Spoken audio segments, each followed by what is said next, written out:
आदाब, मैं मुज़म्मिल हुसैन। आप देख रहे हैं न्यूज़ इन खबर। इस वक्त जो हमारे साथ मेहमान खड़े हैं अबू हंजला के नाम से जाने जाते हैं। ये पहाड़पुर के रहने वाले हैं, सिमरी बख्तियारपुर 76 विधानसभा से पहाड़पुर वेलफेयर सोसाइटी के चेयरमैन हैं। आज हम इनके साथ हैं, इनसे बात करेंगे कि सिमरी बख्तियारपुर में 76 विधानसभा में किस तरह का डेवलपमेंट होना चाहिए। लगता है कि उस हिसाब से डेवलपमेंट हुआ है आपके पंचायत का या आपके विधानसभा का? देखिए, साफ तौर पे जो दिखाई देता है इस इलाके में वो ये कि बहुत ज़्यादा कमी है डेवलपमेंट की। अगर हम बात करें तो यही नहीं, जब एजुकेशन क्षेत्र की बात करते हैं जहाँ से हमारी बुनियाद शुरू होती है, जिसके बिहाफ पे हम अपना मुस्तकबिल बनाने की सोचते हैं, उनका खस्ता हाल है। उनके बारे में भी आज मैं डिटेल से बताऊंगा। मैं चाहूँगा, जब मैं पिछला इंटरव्यू एक मीडिया को दे रहा था तो उसमें बहुत सारे क्वेश्चंस रेज़ किए गए थे कि ज़मीनी हकीकत से रूबरू है ये चीज़ें।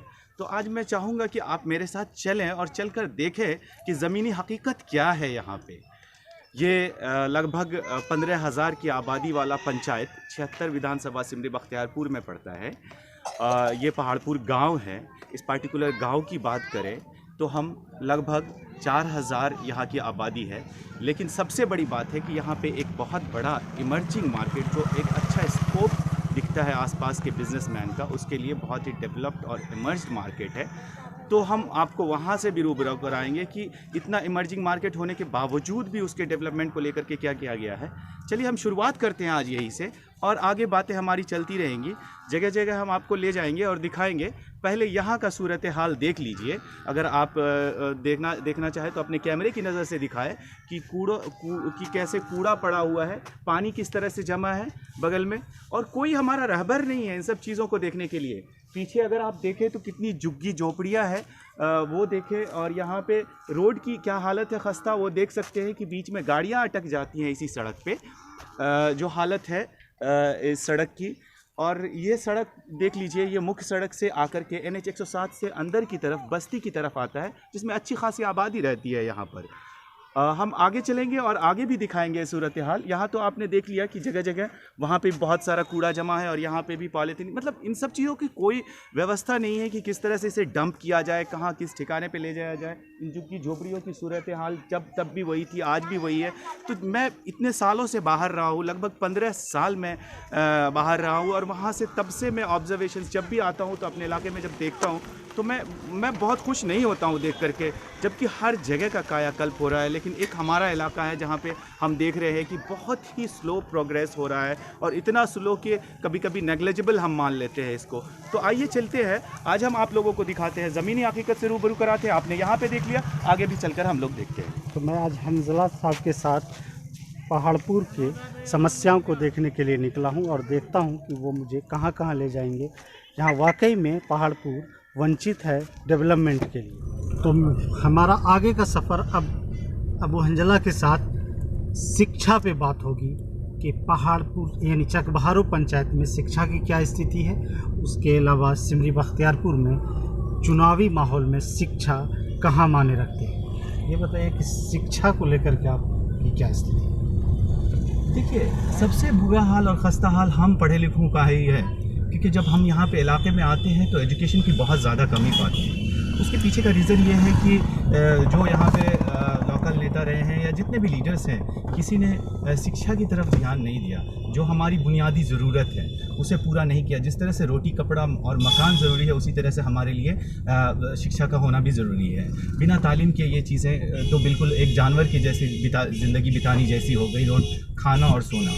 तो इससे तो आप इंसान नहीं बन सकते। इंसानियत पैदा करने के लिए अपने अंदर शिक्षा का होना बहुत ज़रूरी है, और इन ज़रूरी और बुनियादी मुद्दे को लोगों ने दरकिनार कर रखा है, और यही चीज़ अब मेरे अफसोस का बायस बन रहा है। मैं आपको बता दूं कि पूरे बख्तियारपुर में लगभग 136 प्राइवेट स्कूल हैं, और एक भी स्कूल CBSE बोर्ड से रजिस्टर्ड नहीं है। और ये लोग क्या कर रहे हैं समझ में नहीं आ रहा है। जब मैं पिछले बाइट डाला तो कुछ प्रिंसिपल्स ने मुझे कॉल किया कि मैं चाहता हूँ कि मेरे स्कूल CBSE बोर्ड हो, लेकिन कराए तो कैसे कराएं, हमारे अप्रोच ही नहीं है। जब हमने सुनीता के पास जाते हैं तो वो हमें सही से गाइड भी नहीं करते, हम आखिर कैसे अप्रोच करें। अब देखिए जहाँ से मैं गुजर रहा हूँ ये चकभारो हाई स्कूल है ना, यहाँ पे बाउंड्री वॉल है, यहाँ पे गड्ढे ऐसे कि हर जगह पानी जमा रहता है और पानी जमा होता है तो 6-6 महीने तक पानी ही जमा रहता है। तो लेकिन वर्तमान एमएलए ने हमें आश्वासन दिया था और कुछ प्रस्ताव भी पेश किए थे जिसमें इनका बाउंड्री वॉल और गेट का बनाया जाना, इस गड्ढे को भरा जाना, और तो और मैं बता दूं ऊपर छत के ऊपर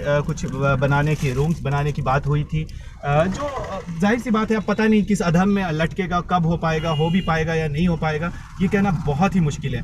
आप जानते हैं, आप तो बहुत सारे ऐसे लोग हैं जो बहुत दूर बैठ करके ये एक्सपेक्ट कर रहे होते हैं कि हमारे इलाके में इल्म का रोशन जलाया जा चुका है, लेकिन नहीं। बहुत सारे ऐसे लोग हैं जो हमारे यहाँ से पढ़ करके गए और अलग अलग मकाम पे काबिज हैं, अलग अलग जगह पे हैं जो फाइज हैं, लेकिन उनको पता होना चाहिए कि स्थिति क्या है, सिचुएशंस क्या है ग्राउंड लेवल की। ग्राउंड जीरो पे अगर हम जाकर के देखते हैं तो हम पाते हैं कि वहाँ पे अब जैसे अपने प्राइवेट स्कूल में सरकारी स्कूल की बात अगर कर लें तो जो प्राथमिक स्कूल है यहाँ पे, वहाँ पे हमने देखा है स्थिति कि लोगों को, बच्चों को बैठने के लिए बेंच डेस्क नहीं दिया जाता है आज भी। जैसे आप पहले लेके जाते थे कट्टे का छोटा सा पीस और उस पे बैठा करते थे, बिल्कुल वही स्थिति आज भी है। तो सूरत हाल बिल्कुल नहीं बदला है। तो सरकारी को तो आप भूल जाइए। प्राइवेट का जहां तक सवाल है तो मैंने बताया कि 136 या उससे भी ज्यादा स्कूल है हमारे यहाँ सिमरी बख्तियारपुर में, लेकिन कोई भी स्कूल सीबीएसई बोर्ड से एफिलेटेड नहीं है। ये स्थिति है यहाँ की एजुकेशन की, और लोग चाहते हैं कि हमारा डेवलपमेंट हो जाए। डेवलपमेंट बगैर एजुकेशन के पॉसिबल ही नहीं है। आप इस बात को समझना होगा, इस ज़मीनी हकीकत को जानना होगा। अब आप देखिए यहाँ पे हम लोग चल रहे हैं नेशनल हाईवे पे। ये नेशनल हाईवे का सबसे अच्छा स्थिति वाला रोड है, जहाँ पे बिल्कुल अच्छे कंडीशन में रोड है, लेकिन आप देखिए कि कितने बड़े बड़े रेन कट्स हैं दोनों साइड्स, और आए दिन एक्सीडेंट्स। माय गॉड, मतलब कोई ऐसा दिन नहीं होता है जब एक्सीडेंट ना हो इस रोड पे। आप देख लीजिए रेनकट की वजह से यहाँ पे अभी कुछ दिन पहले, 6 महीने भी नहीं हुए हैं, यहाँ पे ट्रैक्टर पलट गया था। ट्रैक्टर पलटने से एक बंदे की मौत भी हो गई। तो ये आपको न्यूज़ सुनने को मिला होगा। और यही नहीं, आगे भी ट्रैक्टर पलटा था जो गड्ढे की वजह से हुआ था। अभी मैं आपको आगे ले जाता हूं और वहां की स्थिति से आपको रूबरू कराऊंगा। आप वहां देखेंगे कि आखिर कैसे इन लोगों ने क्या स्थिति पे छोड़ रखा है इस सिचुएशंस में हमारे इलाके को। और कोई नहीं है ऐसा जो हमारी इस स्थिति से आशना हो सके और इसके लिए कुछ कर सके, कोई कदम उठा सके।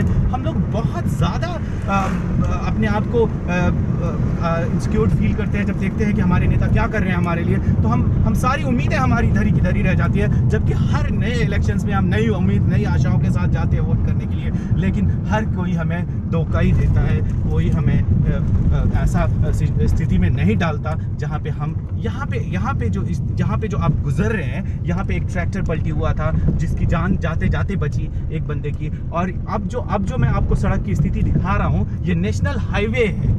आप इमेजिन करेंगे, ये नेशनल हाईवे है। इस टूटी हुई स्थिति में जो आप देख रहे हैं नेशनल हाईवे को, इसमें इतने बड़े बड़े गड्ढे थे कि ट्रैक्टर पलट जाते थे, ऑटोज डेली पलटते थे। लेकिन इन गड्ढों का भरने का मैं श्रेय जरूर देना चाहूँगा हमारे वर्तमान एमएलए साहब को। जी हाँ, उन्होंने ये काम ज़रूर किया कि इन गड्ढों को बराबर कर दिया बस। लेकिन आप देखिए स्थिति जस का तस है। जो टूटा हुआ रोड था वो टूटा हुआ ही है। जो जर्क आपको महसूस हो रहा है वो जर्क है ही। यहाँ से लगभग 2 किलोमीटर तक आप देखिए, अगर कोई गाड़ी सामने से आ रही है तो किस तरह से धूल उड़ाती हुई आ रही है, क्योंकि यहाँ पे धूल है, यहाँ पे मिट्टी है, यहाँ पे टूटी हुई सड़क है। तो जाहिर सी बात है कि जो भी लोग आएंगे वो कितना स्ट्रगल, इतनी हिचकियाँ खा रहे हैं हम अपनी गाड़ी में। आपको पता चल रहा होगा बाहर की स्थिति क्या है। और ये पहाड़पुर से जाने वाली मुख्य मार्ग है सिमरी बख्तियारपुर को, रानीहाट को जाने वाली, जहाँ पे दिन रात लोग हमारे यहाँ से जाते रहते हैं। 24/7 चलने वाला ये NH 107, जहाँ पर से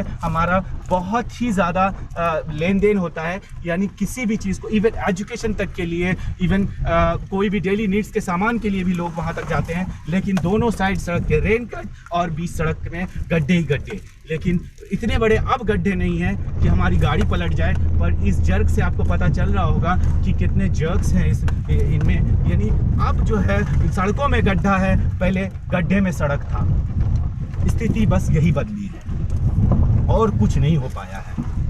तो चलिए, ये थे हमारे साथ समाज सेवी और शिक्षा में योगदान देने वाले अबू हंजला साहब जो चकबहारो पंचायत ही नहीं 76 विधानसभा सिमरी बख्तियारपुर के हालात से हम लोगों को रूबरू करा रहे थे और यहाँ आने वाली समस्या को बता रहे थे।